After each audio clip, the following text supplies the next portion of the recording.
taking part in this important and interesting event for us, because during 10 years UVU does a lot with the engagement with the United Nations and also with the advocacy, and we are grateful to the efforts of the Office of International Affairs and Diplomacy and Dr. Baldemiro Lago for bringing for us such a distinguished guest from United Nations. I would really appreciate each of you, first of all, introduce yourself, and when you talk about your activities and interests, when you'll be updating our guest about your activities and guests, to keep that microphone, yeah, because we are recording that, and video then will be posted later on the website. And so maybe I'll just give that mic and give the chance to everybody to introduce themselves. Please come here and say a few words. Yeah? So, first, Dr. Butler, may I start from you? Yeah.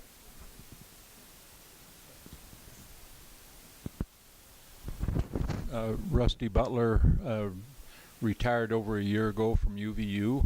I still love the place. I represent the Russian Academy of Natural Sciences in general consultative status at ECOSOC at the United Nations. And we're interested in many different areas, of course, but particularly we have been involved with Wendy, with the Mountain Partnership, with LDS Charities and others in presenting issues that are important for the Sustainable Development Goals at the United Nations.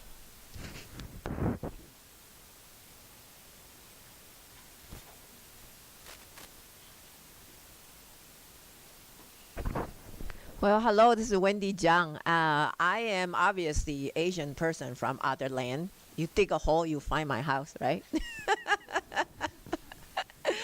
I'm very glad to be here. I like this campus more and more. I graduated from BYU, but because of the BYU model, we were taught to do good for others after you gain the knowledge.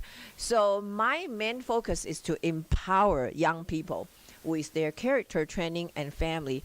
Very soon, my NGO will do a project from United Nations standpoint with the sustainable goal is to let the parents and the children of lower income to have global education and give them job establishment from age 12. And we believe they can do it because they have such a need in the low-income area. So we're starting with China, but within 5 years, we will help people from Africa and South America and some ocean area. And of course, mountain women is one of our major focus because without mothers, children don't know where to go. And it's just past Mother's Day, and we want to let everybody know we're serious about this. And this morning, we got good news. Some Chinese government agency call and say, guess what? We prepare 13 locations, want to work with you. So our goal is to prepare 20,000 locations, and hopefully that very soon we will bring scholarship to you young people here. And thanks to Dr. Beck for all the support.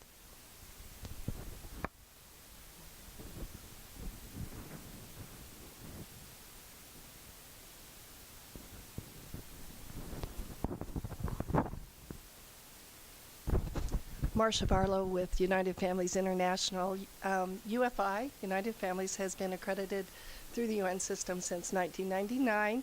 We are primarily a policy organization, but there is the nexus, the combination of humanitarian efforts that must merge with poverty with our strong interest, United Families' strong interest in shoring up the family. And we feel that the Sustainable Development Goals can't be met without, just as the Millennial Development Goals, those will not be properly addressed without keeping in mind the family and how the family can be used to solve those problems. So that's our interest in what the UN is doing. Also, would like to commend University of Utah here. I said that wrong. UVU, Utah's. You know what? I remember when UVU was Utah Tech, and it was over by BYU in little Quonset huts. So It's like, okay, I never get UVU right, so my apologies. Phenomenal program. The sustainable mountain development, and specifically the sustainable, to bring the women's component into it, is a fascinating approach, and looking forward to working with UVU and with the different UN agencies to make that have broader reach and focus and appeal, so that the projects that have been begun here through some of these young people will grow and truly make that difference that's needed in the world. So thank you for letting me be here.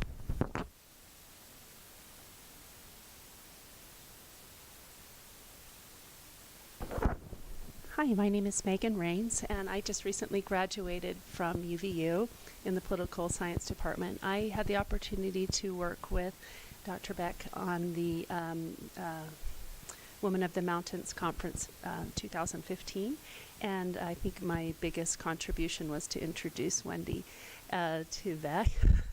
She's been wonderful. I think that might have been my only contribution, but it was worth my weight, I think, because she's wonderful. And I think that's really the way women operate, and why women are so important, why it's important that we celebrate women as we're different. We network differently, and Wendy and I both had this strange experience that night that we should both go to this event, and both of us didn't want to go, but we both went and talked and ended up deciding that the reason we had both attended was so that we could talk about this conference. And so I think that's one thing that's really wonderful about women, is the way we connect, and that can't be overlooked or forgotten. And also, I think my role as a woman here, perhaps at the university, has partly been to remind some of my younger colleagues that are women that life hasn't always been so easy for women, and opportunities haven't always been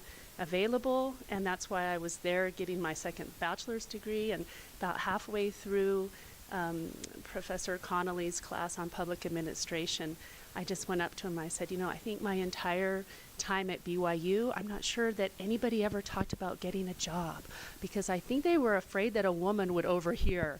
And that was really, honestly, what came to me, was that this class on getting a job is amazing. Like, why didn't anybody tell me this 20 years ago? I was actually kind of mad. So I think we need to not forget that where Wendy is, and in other countries, women don't have it so easy, but some of the young ladies here, I think, don't understand. That's why I think my purpose has been here, is to kind of remind people we're still working. We still need to fight for our rights. So thank you.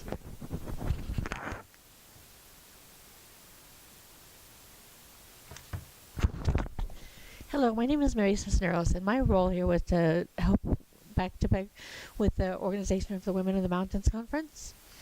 And one of the things that I witnessed while I was there was just a wonderful experience, and I saw a lot of the camaraderie of the women.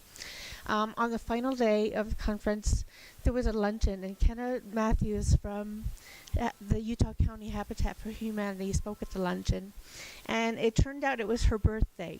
And the women got wind of it, and they sang several songs of happy birthday to you in several different languages.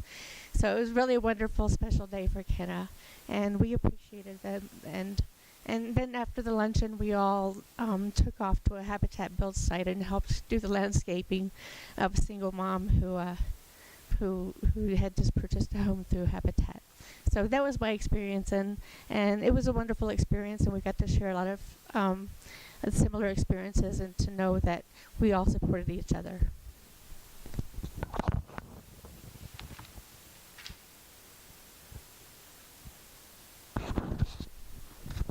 Hi everyone, my name is Mancera, and I actually work with UIMF and also with Enactus with the business school. And this summer and through the spring, we've been working on a project in Zambia, Africa. And this is a project that I'm very passionate about. Basically what we're doing is we've partnered up with an NGO, She Talks to the World, and they started a school there, and it teaches the girls entrepreneurship skills. And these are girls that have been sexually abused. A lot of them are, the ages range between 14 to mid-20s. So it's a very diverse group of girls.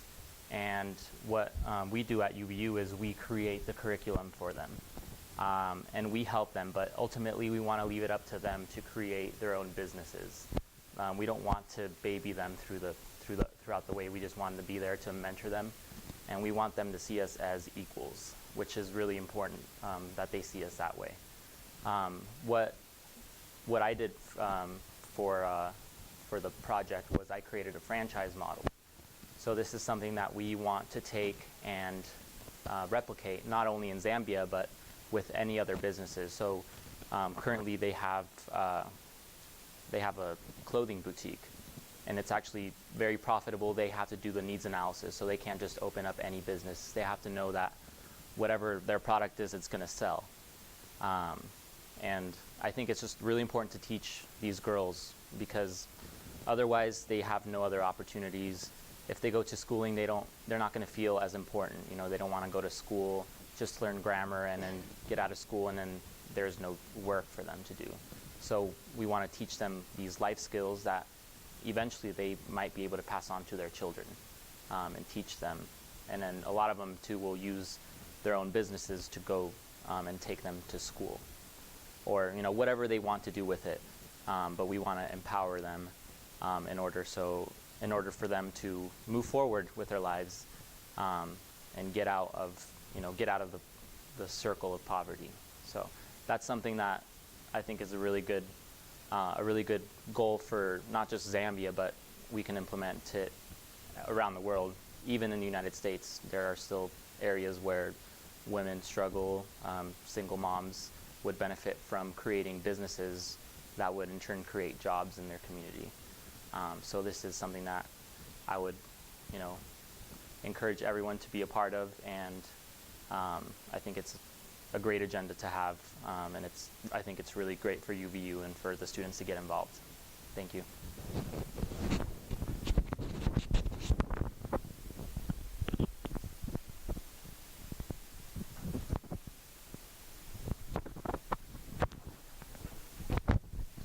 Hello everyone, my name is Mark Dregs. I had the opportunity to meet Dr. Beck 2 years ago through his Intro to International Relations class, and he invited me to come and help with the 2015 Women in the Mountains Conference, working in protocol, helping with everyone in there to make sure the program went off without a hitch.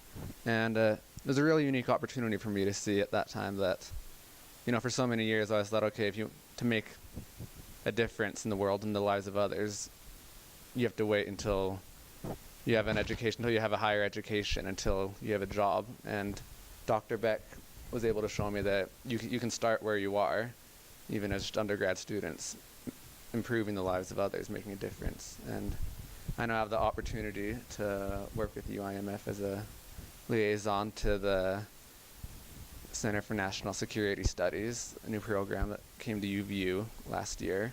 And the UIMF has become very important to the national security studies, because often we're so focused in national security on crisis response, on what's right in front of us. And a lot of the threats that not just the US faces, but the international community as a whole faces stem from poverty, stem from political underdevelopment, social underdevelopment. And so the fix to a lot of the threats that the international community faces comes from the work that people like Dr. Beck are doing, and working and making the UN is doing in hitting those sustainable development goals. And so I look forward to continuing to work with Dr. Beck. Thank you. And I almost forgot, we have 2 representatives from the center here. Here standing on the left is Maria Witten. She's the vice president of the National Security Club, and Tyler Osborne on the right is the secretary for the National Security Club. And so they've been very active in helping to build the program, and we're looking forward to working a lot with UIMF in as many joint projects as we can.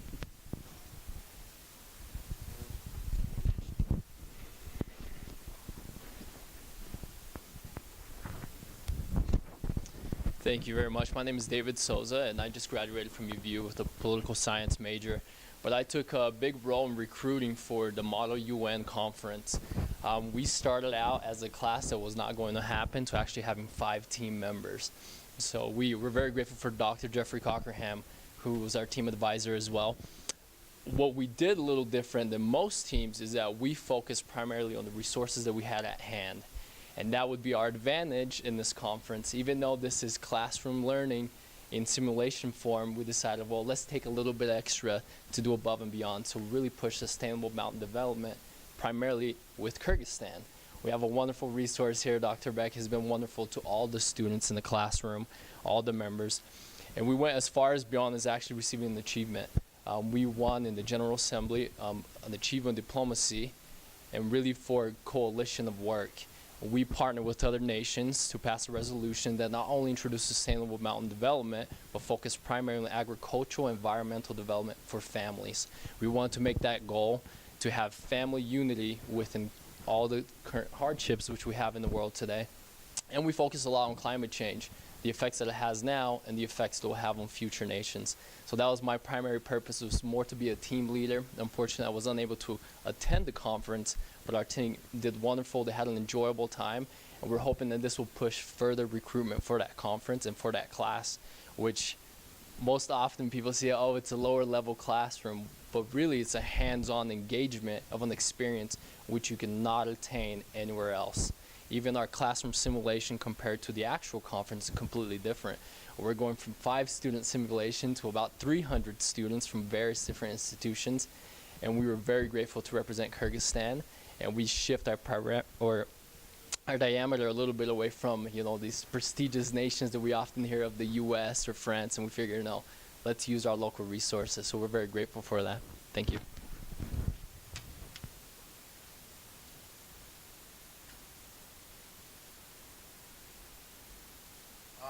I'm Danny Davis. I've been working with Dr. Beck and a lot of different clubs here on campus.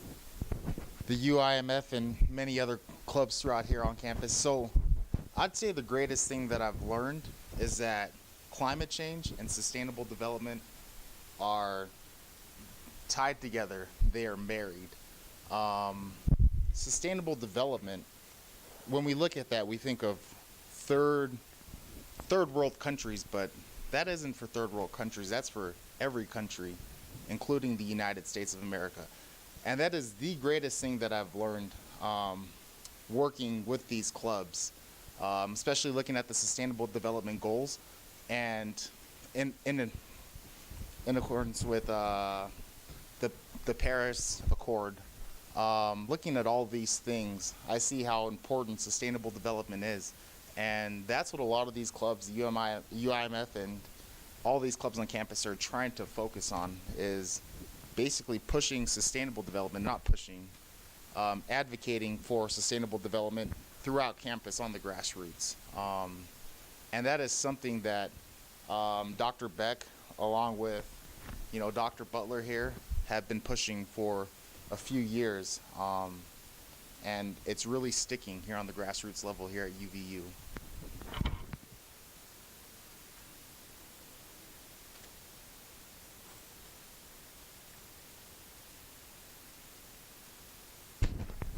I'm Miriam Abdul. I'm Dr. Beck's daughter, and I just graduated with my associate's degree in university studies, so that was cool. I went to the Commission for the Status of Women at the United Nations like back in March, and it was a really good experience. We talked to a lot of people, and yeah.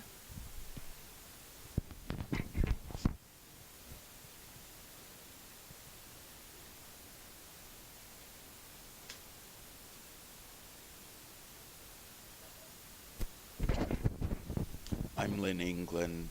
I'm on the faculty in political science, and I direct the Peace and Justice Studies program here. We've been very active in participating with Beck in the Women of the Mountains endeavor. We are also moving to be more supportive of United Nations Model UN here, and I personally have been involved in both working in Mexico with indigenous peoples of northern Mexico, and then I've taken study abroad classes to Cuba and worked with the University of Havana there. And we are anxious to bring more of the United Nations kind of emphasis into what we're doing in peace and justice studies.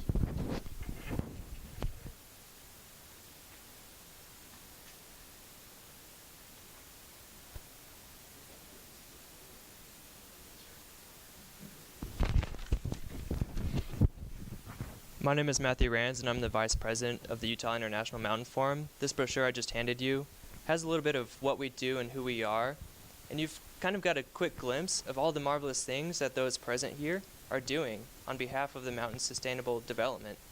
And our mission is to promote that sustainability through youth efforts, community engagement, both locally and globally, through advocacy, networking, and knowledge sharing. So, you probably may have known this past October, we've hosted the Women of the Women of the Mountains Conference successfully, and under the FAO UN, which is highlighted in the UN Secretary General's report on sustainable mountain development. In this past March, we also sent students as a delegation to the UN to report on the Commission of the Status of Women about the Women of the Mountains Conference. But unfortunately, we weren't able to get our presentations into the agenda of the Commission on Status of Women. So learning from the past, we learned that the efforts of one NGO or one group can only go so far. So with that, we'd like to say this summer and this fall, we'll be preparing for next year's Commission on Status of Women in March by looking at these goals of either hosting a side event, a parallel event, or making a statement during the CSW. How do we do this? Well, we're planning on hosting several NGOs here of the United Nations here to UVU to a panel to be able to discuss more about how we can prepare for the agenda for the CSW next March. We'll also host 3 ambassadors from Peru, Mongolia, and Kyrgyzstan to discuss with them how we'll coordinate with each other and create a unified front in relation to SDG 5 regarding gender and families in the mountains, and bring that all together to go to the UN and have a side event and advocate for the sustainable mountain development. We'll also continue to work with NGOs such as the Russian Academy of Natural Sciences and the NGO of Wendy, who are both present here in the audience. We hope to make a joint statement in highlighting the role of the Women of the Mountains in the UN Commission of Status of Women next March. And we'd like to ask you if you have any advice or any help in helping us advocate for sustainable mountain development. Thank you.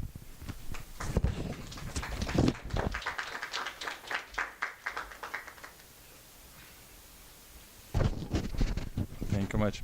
You see, such a diverse audience and participation, and many students who already graduated but still passionate about the course which we started to push 10 years ago. And I would like to highlight here Dr. Butler, who was the first who raised that issue, and since that time still continues to lead. 76 years old, yeah? Oh, 77, yeah? Still running marathon, and now he is a main representative of Russian Academy of Natural Sciences, made already 3 statements at the United Nations about the importance of the mountain women, and we are really fortunate to have such advisors and leaders with us.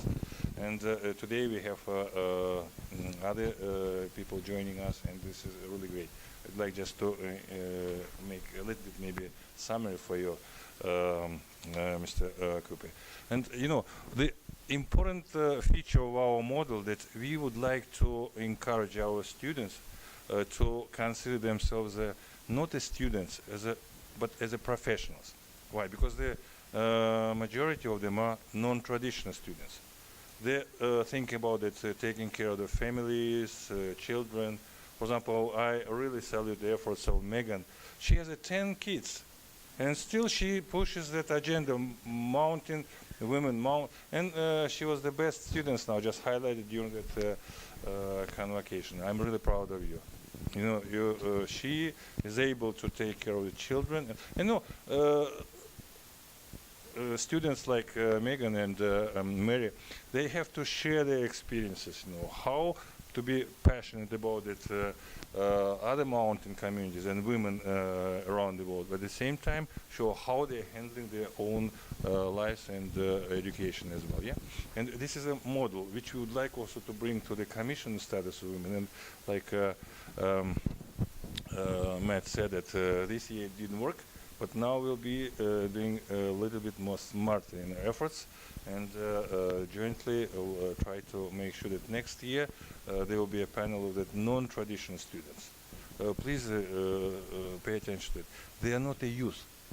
It's not a youth. United Nations says about youth role in the promotion of sustainable development goals. Nobody says about it. Non-traditional students involvement. People who are older than 25.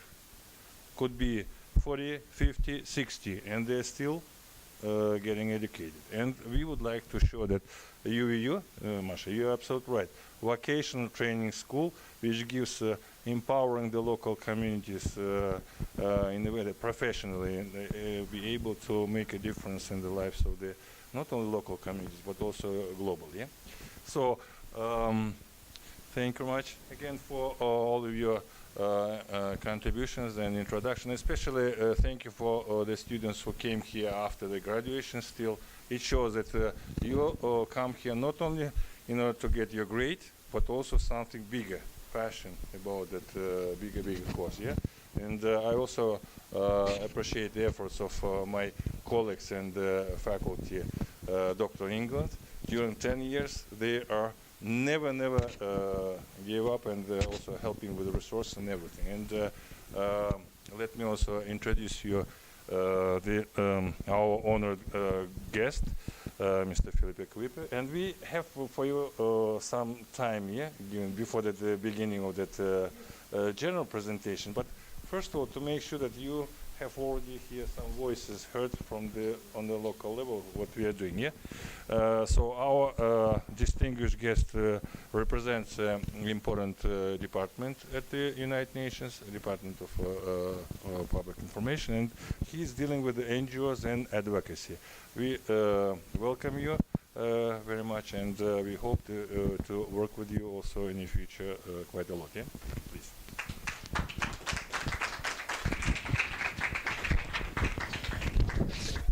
Now that the important things were said, turn the camera. Okay, let's do this. I hope it works. It is an honor to be here, and I'm going to ask a very politically incorrect question before I start, and it's just because of the work that I do with faith-based communities. How many people are men of faith or women of faith, and how many of you are LDS, and how many of you are not LDS? LDS? How many of you are not LDS? Perfect. I like diversity. And that's why I ask, because it's usually mono groups or groups that are only of one aspect. The conversation tends to get stuck there. Second, I want to apologize for not wearing a tie. We are very informal at the UN. We don't always wear suits and everything. And during the summer especially, we like to be comfortable. So it's not disrespect towards you. I'm using the culture that we have within the UN system.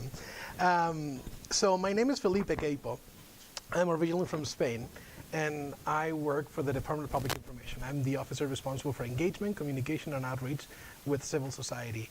I speak very fast also, so raise your hand if you say, like, could you please slow down, because I do that all the time. I'm here to basically interact with you. I don't want you to I don't want you to be bored with all the things I have to say. There's a lot to say about the United Nations. There's a lot to say about the work that I do. But I think that I'm fascinated already by the quality of the work that you're doing. At families, we try to include it in the SDGs during deliberations, for all the stakeholders and all the different groups. And it was taken out of the agenda constantly during the 2 years that we negotiated. Finally, we had to give up. It was okay. We can do it, maybe not in the goals, maybe not in the targets, the 169, but perhaps in the different indicators. It's just like finally something that, well, maybe, and I'm working very closely with LDS charities. We just had President Bingham from the LDS Church speaking at the UN Refugees, and that partnership has grown from, we engaged in 2014 with LDS Charities, they just got associated with our department, and we said we need to do something. We had to focus on faith serious, and we said, why don't we explore Mormonism at the UN?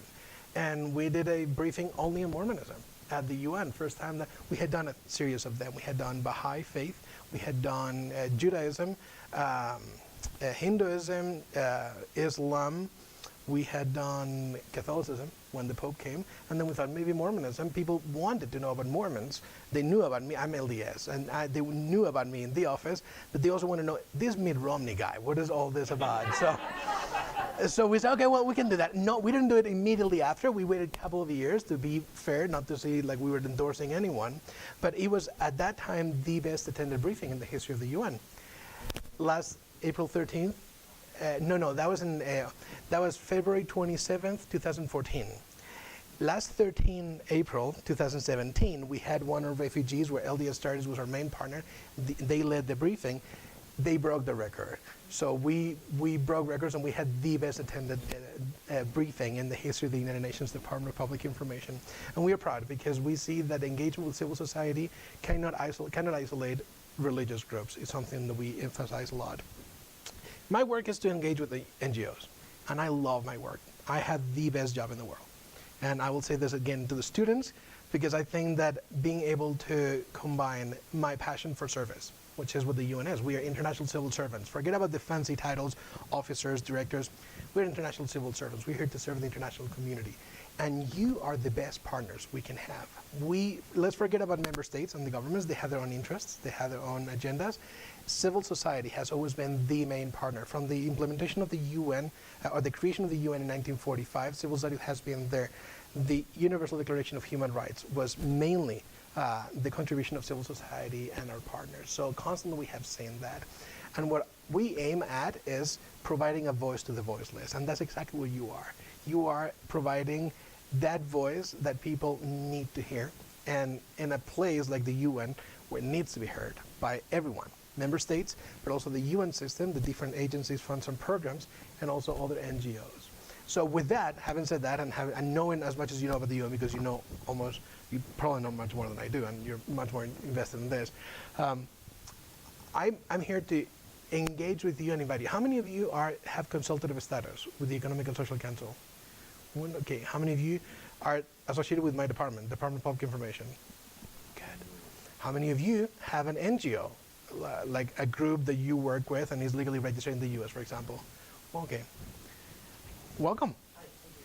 What's your name and where you come from? Dave Schwartz, and I'm from Utah and Washington State. Fantastic. Thank you for visiting. Well, I'm the one who visited. Thank you for the meeting.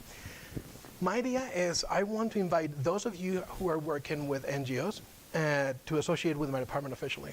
I'm currently, the next committee meeting that will take place in New York will be on 14th June. I just confirmed this morning.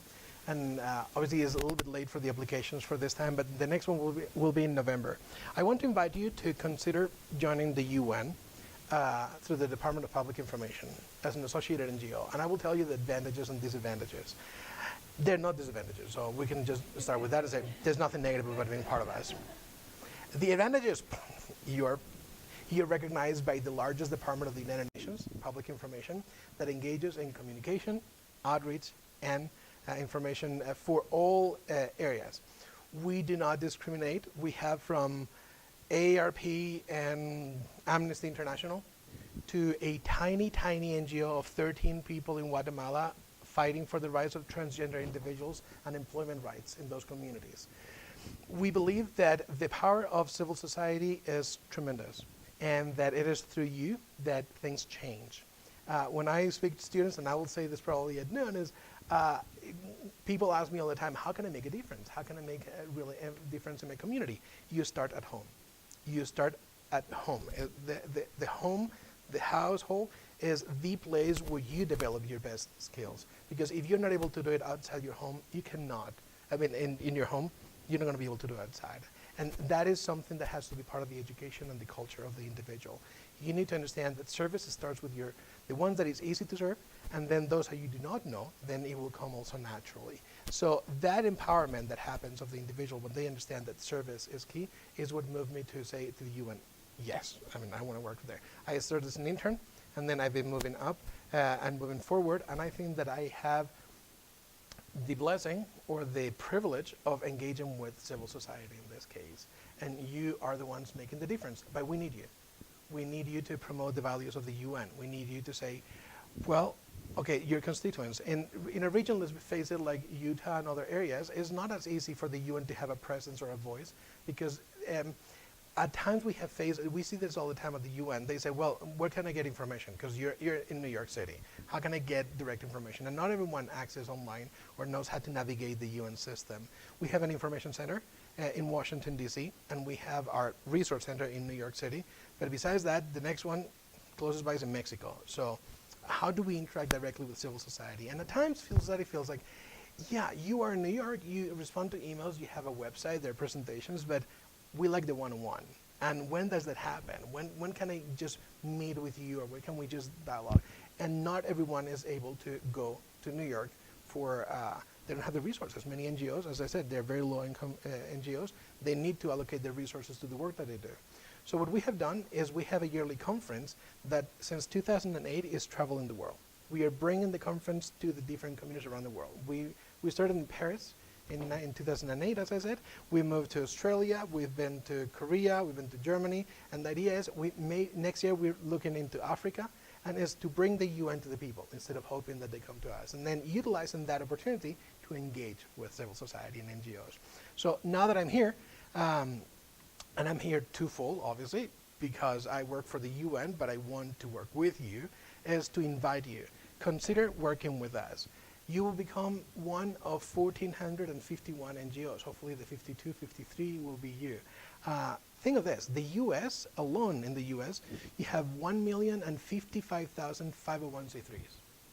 The IRS has registered as a non-for-profit tax exempt under the code 501c3. There's 29 different codes for the IRS for non-profits. But the IRS has 1,055,000 alone in this country, and there's 193 countries plus territories. Imagine the privilege, not elite, but the privilege that NGOs that are part of our team, the 1,451, can feel, and they do. They are part of a network of strong advocates for UN values. They're strong advocates for the promotion of that agenda that is really changing the world. Since 2016, as you know, 15, we have, this is when it started, the Agenda 2030 for Sustainable Development with 17 goals. It is you who are implementing them. It is you, civil society, who can demand from member states that they need to be implemented. It is you who can monitor the progress through the indicators and also the different targets, 169 of them. So, okay, let's see where we can morph. Let's see how we can re-implement this. This is not working. Let's see where we can change so that we can implement this. And this is you. It's all you. And all the initiatives now at the UN tend to have more and more the voice of civil society. The great difference between the 8 MDGs and the 17 SDGs is civil society engagement. Stakeholders outside of the member states. The MDGs was just like a club of member states or countries saying, we're going to save the world. This is going to be so great. We're going to be amazing. 15 years, we're going to just make things perfect. And what happened? They didn't fail in that they accomplished a lot, but they did not meet the minimum threshold we thought we could meet. Why? We did not incorporate any voices other than governments. And when 95% of the population is civil society and not government, what happens? Well, if you don't listen, things don't get done. So when we incorporated the SDGs, the 2-year process that led us to the conclusion of the agenda, but also the implementation of it, hopefully the next 14 years, was civil society is key. We need to listen to them. And where do you listen to them? Well, the UN is the forum where the discussions were taking place, so let's invite them to the UN. And youth participation was key in this process.